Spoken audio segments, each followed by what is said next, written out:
আজকে সারপ্রাইজলি একটা ভিডিও নিয়ে চলে এসেছি।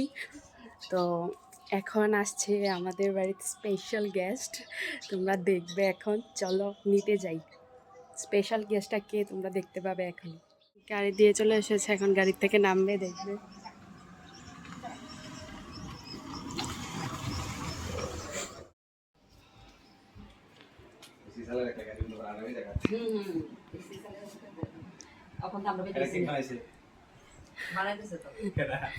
দেখো চিননি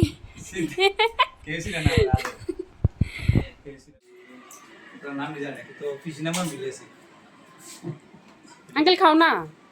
এতটা দিছে লিগে আমি এটা হাফ করে খামু। হাফ খাবো কে? হাফ। আচ্ছা হাফ খামো আর কি আমরা। হাফ করো হাফ করো। পুলিশ খেলাইছি এখন দিছে এটা তো এত কি কোন জীব।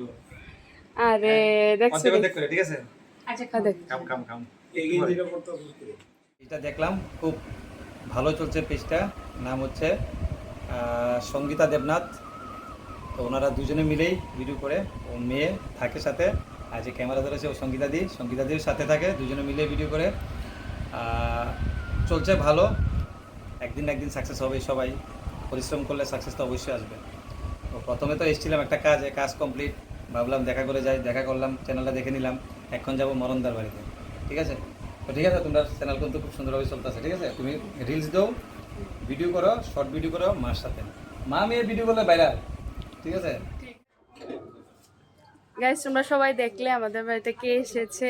তো এসেছে, অনেক খুশি হয়েছি আমাদের বাড়িতে এসেছে। দেখো এটাকে। আমি কিছু না, ঠিক আছে? আমি নর্মাল লোক। তো ওনাদের সাথে মানে তৃষার সাথে আর তৃষার মার সাথে দেখা হয়েছিল রাজশ্রী হলে, যেখানে প্রোগ্রাম হচ্ছিল। তো ওইখানে দেখা হয়েছিল। তো ওইখানে দেখার পর ও বলছিল যে আঙ্কেল আমাদের চ্যানেলটা একটু দেখে দাও। তো আমি আজকে একটা কাজে এসেছিলাম, চ্যানেল দেখা হয়ে গেল। এসে দেখলাম যে কেক বানাচ্ছে, কেক দেখা হয়ে গেল, অর্ডার করবে, খুব সুন্দর কেক বানায়। আর এখন যাবো মিঠুনদার বাড়িতে। তো এসে খুব ভালো লাগলো। এইখানে সঙ্গীতাদি এখানে আসেন, এ হচ্ছে চ্যানেলের মালিক সঙ্গীতাদি। কথা কম বলে কিন্তু হাসে খুব, ওইটাই এখন ভবিষ্যতে কথা বলবে। তো ঠিক আছে, সবাই ওকে সাপোর্ট করবে, খুব সুন্দর রিল করে, ভবিষ্যতে ব্লগ করবে। আর সঙ্গীতাদিরা আছেই, দুজন মিলে কিন্তু ভিডিও করে। ঠিক আছে, টাটা, সবাই ভালো থাকবেন।